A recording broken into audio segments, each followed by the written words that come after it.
బొద్దుగుమ్మ చార్మి గ్లామర్తోనే కాదు, వైవిధ్యమైన నటనతోనూ అందరినీ ఆకట్టుకునే హీరోయిన్.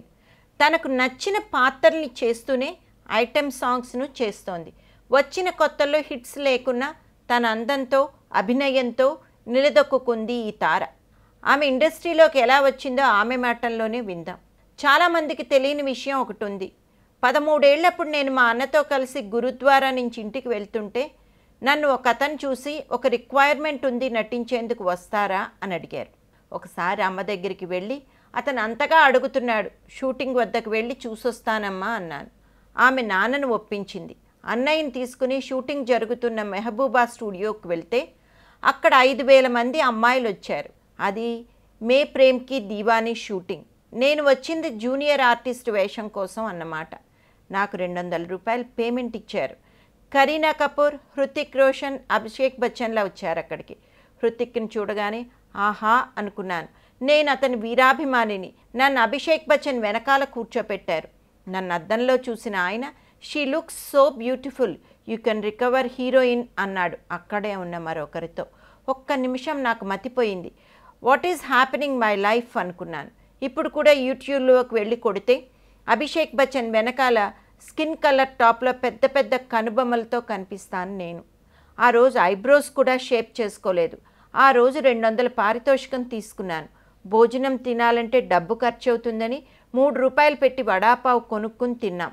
రైల్వే స్టేషన్కి బస్సులో వెళ్ళాలంటే 4 రూపాయలు, అంటే నాకు అన్నయ్యకు 8 అవుతుంది. దాన్ని కూడా మిగిలిచ్చేందుకు నడుచుకుంటూ స్టేషన్కి వెళ్ళాం. అలా 7 రోజులు షూటింగ్లో 1000 రూపాయలు మిగుల్చుకున్నాను. ఆ డబ్బుతోనే 8వ తరగతి చదివేందుకు నెలకు 120 స్కూల్ ఫీజు కట్టగలిగాను. నాకు వేరే వాళ్ళ గురించి తెలియదు. నా లెక్కలైతే మా అన్నయ్య, నాన్న, మేనేజర్ చూసుకుంటారు. నేను పెద్దగా చదువుకోలేదు కాబట్టి అకౌంట్స్ గురించి నాకు తెలియదు. ఒక రకంగా చెప్పాలంటే నేను, మా అమ్మ innocent people of the house. నాకు కొంచెం డ్యాన్స్ వచ్చు, కొంచెం యాక్టింగ్ వచ్చు అంతే.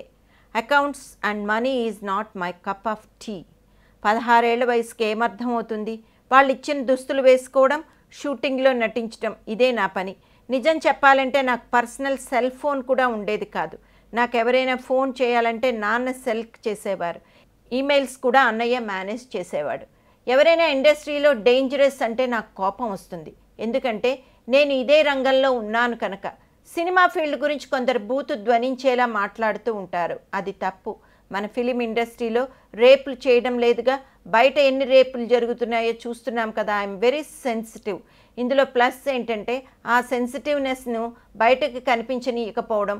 నాకు ఎప్పుడైనా ఏడుపు వస్తే మా అమ్మా నాన్నల దగ్గర కూడా ఏడవను. నా గదిలోకి వెళ్ళి తలుపులు వేసుకుని బాగా ఏడ్చేస్తాను.